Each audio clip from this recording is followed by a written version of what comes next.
Baccalauréat Amérique du Nord 2022, une exoplanète 51 Pégasi b.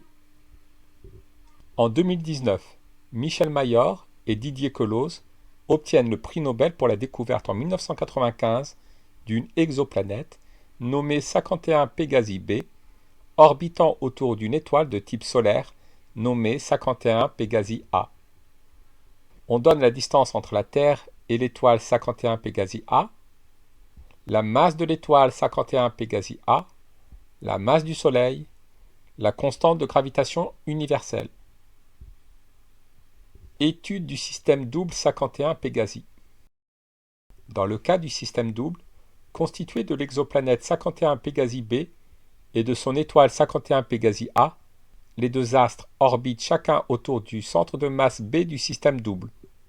L'étoile 51 Pégasi a est animée d'un mouvement circulaire uniforme autour de B qui se manifeste par une variation sur la coordonnée de son vecteur vitesse selon l'axe de visée. Sur la figure suivante, le vecteur vitesse de l'étoile est représenté par une flèche. Sa coordonnée selon l'axe de visée est positive et maximale pour la position 1, nulle pour les positions 2 et 4, négative et minimale pour la position 3.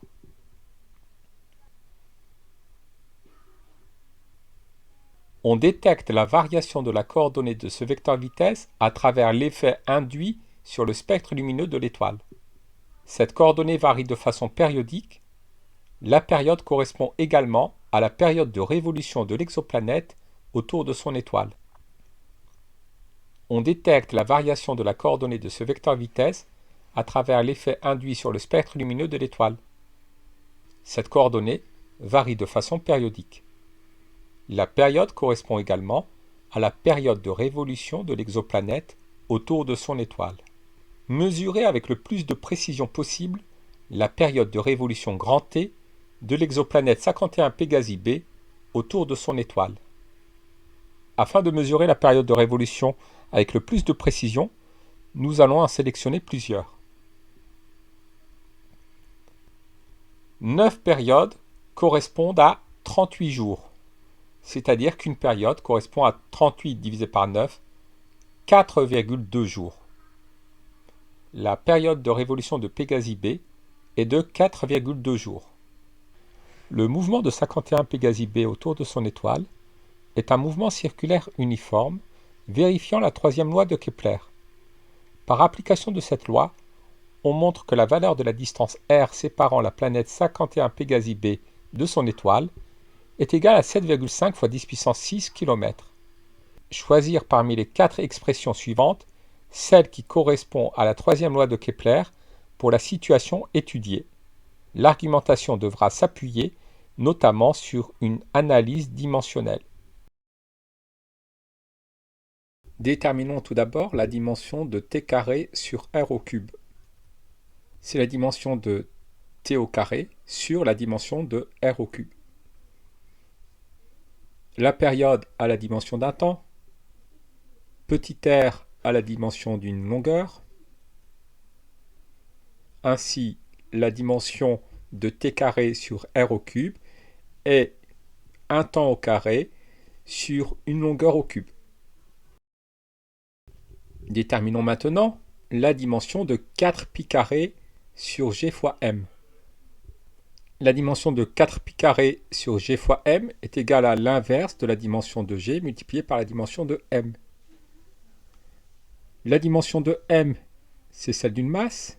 La dimension de g, c'est une longueur au cube divisée par un temps au carré divisé par une masse. m-1 et m se simplifient.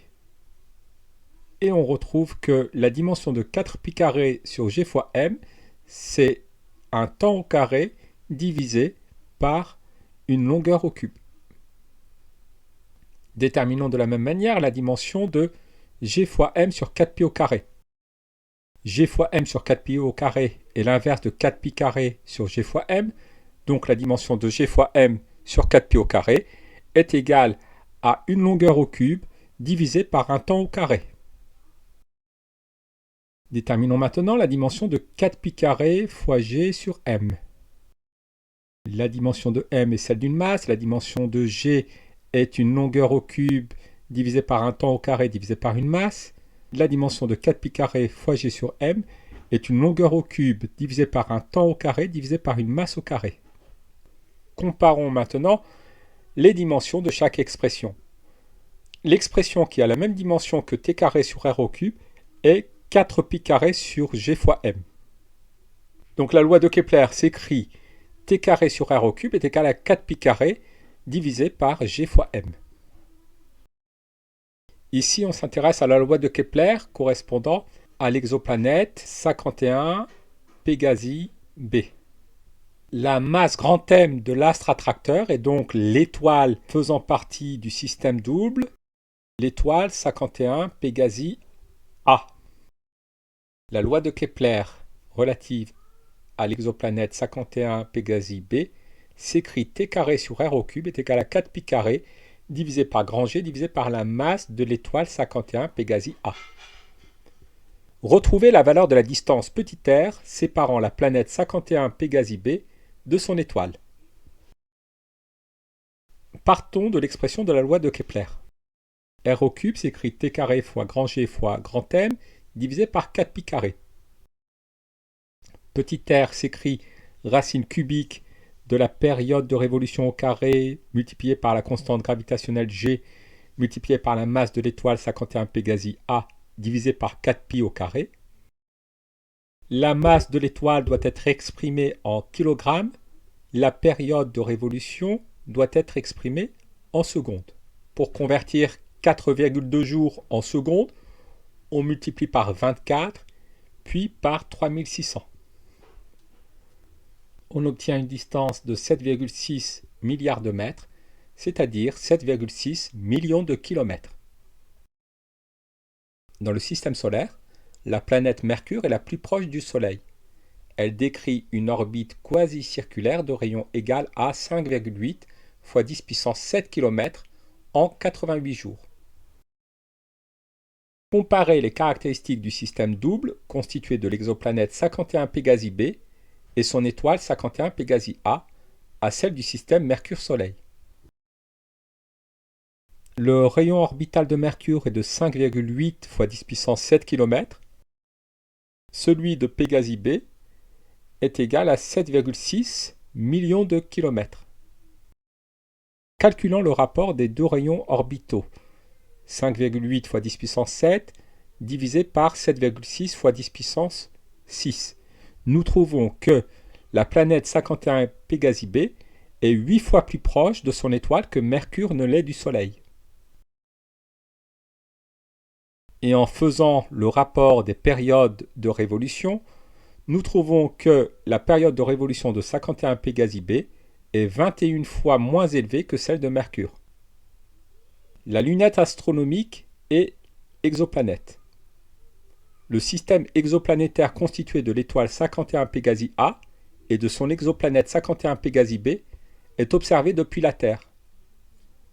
On se pose la question de savoir s'il est possible de distinguer 51 Pégasi A et 51 Pégasi b à l'œil nu ou à travers une lunette pour astronomes amateurs.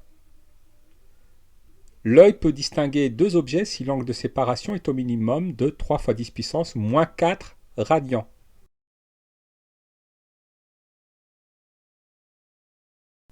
Angle de séparation entre deux objets lointains vus de la Terre. Pour des objets lointains, comme les étoiles, l'angle alpha qui sépare deux objets A et B vus de la Terre est donné par alpha est égal à AB sur grand D. L'angle est exprimé en radians. Indiquez si l'on peut distinguer 51 Pégasi A de 51 Pégasi B à l'œil nu. Calculons l'angle alpha qui sépare 51 Pégasi A de 51 Pégasi B en appliquant la formule alpha est égal à AB sur grand D. AB est la distance qui sépare 51 Pégasi A de 51 Pégasi B, c'est-à-dire petit r, qui est égal à 7,5 fois 10 puissance 9 mètres. Et grand D, la distance séparant la Terre de l'exoplanète, vaut 4,53 fois 10 puissance 17 mètres. Nous obtenons un angle alpha égal à 1,7 fois 10 puissance moins 8 radians. Cet angle est inférieur à 3 fois 10 puissance moins 4 radians. Donc, à l'œil nu, nous ne pouvons pas, depuis la Terre, distinguer 51 Pégasi A de 51 Pégasi B. Une lunette astronomique d'amateur est constituée d'un objectif de distance focale f'1 égale à 900 mm et de plusieurs oculaires de distance focale f'2 égale à 6 mm, 10 mm et 20 mm. Un schéma de cette lunette astronomique est donné à l'écran. Les échelles ne sont pas respectées. Complétez le schéma avec le trajet de la lumière et faire apparaître l'angle alpha' sous lequel est vu le système double quand on l'observe avec la lunette astronomique. On considère que l'étoile 51 Pégasi A est dans la direction de l'axe optique des lentilles de la lunette.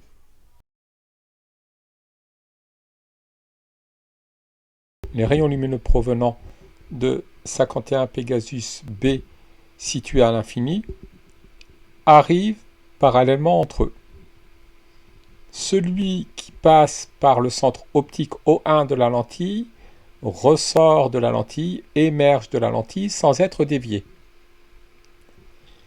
Celui qui passe par le foyer objet de la lentille L1 va ressortir parallèle à l'axe optique. Ces deux rayons provenant de 51 Pégasus B se croisent en l'image intermédiaire de 51 Pégasus B que nous allons appeler B'. Ils se croisent dans le plan focal image de la lentille L1, c'est-à-dire dans le plan perpendiculaire à l'axe optique et passant par f'1. Comme 51 Pégasus A est considéré comme étant sur l'axe optique à l'infini, son image A' est confondue avec le foyer principal image de la lentille L1. A'B' est l'image intermédiaire du système double à travers la lentille L1. Ici, la lunette astronomique est afocale, c'est-à-dire que le foyer image principale de la lentille L1 est confondu avec le foyer objet principal de la lentille L2. F2 est confondu avec f'1 et le foyer image principale f'2 de la lentille L2 est symétrique de f2 par rapport au centre optique O2. Le rayon lumineux parallèle à l'axe optique et passant par B' émerge de la lentille L2 en passant par le foyer image principale de la lentille L2. B' étant dans le plan focal objet de la lentille L2, tous les rayons lumineux passant par B' émergent de la lentille en étant parallèles entre eux. L'angle alpha' sous lequel est vu le système double à travers la lunette astronomique est représenté à l'écran. On le retrouve également comme cet angle-là et cet angle-là sont opposés par le sommet, cet angle-là est égal à alpha'. Établir l'expression du grossissement de la lunette en fonction de la distance focale de l'objectif et de la distance focale de l'oculaire. Le grossissement de la lunette est égal au rapport de l'angle alpha' sur l'angle alpha. L'angle alpha' exprimé en radians est pratiquement égal à tangente alpha'. Comme ici, nous avons un triangle rectangle en O2, tangente alpha' est égale au côté opposé sur le côté adjacent. Le côté opposé à alpha' dans ce triangle a pour longueur A'B'. Et le côté adjacent a pour longueur O2 f'2, c'est-à-dire la distance focale f'2.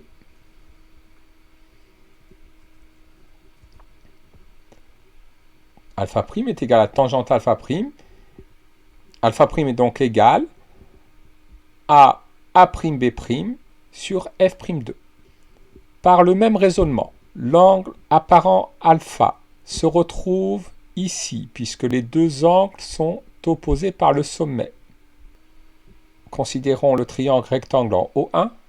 Tangente alpha' est à peu près égale à alpha', et tangente alpha' est égale au côté opposé A'B' sur le côté adjacent O1 F1, c'est-à-dire F'1. Résumons, alpha' est égal à A'B' sur F'2. Alpha est égal à A'B' sur F'1. A'B' sur F'2 divisé par A'B' sur F'1 est égal à F'1 sur F'2. Le grossissement de la lunette astronomique est égal à la distance focale F'1 divisé par la distance focale F'2. Distance focale de l'objectif sur distance focale de l'oculaire. En détaillant le raisonnement, indiquez si l'on peut distinguer l'exoplanète 51 Pegasus B de son étoile à l'aide du matériel disponible. Pour pouvoir distinguer à travers la lunette astronomique l'exoplanète de son étoile, il faut que l'angle alpha' soit au moins égal à 3 fois 10 puissance moins 4 radians. Nous avions vu que l'angle apparent alpha qui sépare l'exoplanète de son étoile était égal à 1,7 fois 10 puissance moins 8 radians. Donc, pour distinguer l'exoplanète de son étoile à travers la lunette astronomique, il faut que le grossissement soit égal à 3 fois 10 puissance moins 4 divisé par 1,7 fois 10 puissance moins 8, c'est-à-dire que le grossissement doit être égal à au moins 1,8 fois 10 puissance 4. Voyons quel est le grossissement maximal que l'on peut obtenir à l'aide de la lunette astronomique amateur. Comme le grossissement est égal à la distance focale de l'objectif divisé par la distance focale de l'oculaire, le grossissement maximal sera obtenu avec l'oculaire de distance focale 6 mm. Le grossissement maximal de la lunette amateur sera de 900 divisé par 6, c'est-à-dire 150. Le grossissement maximal de la lunette astronomique est de 150. Il est inférieur à 18 000. Il n'est donc pas possible de distinguer l'exoplanète de son étoile à l'aide de la lunette astronomique.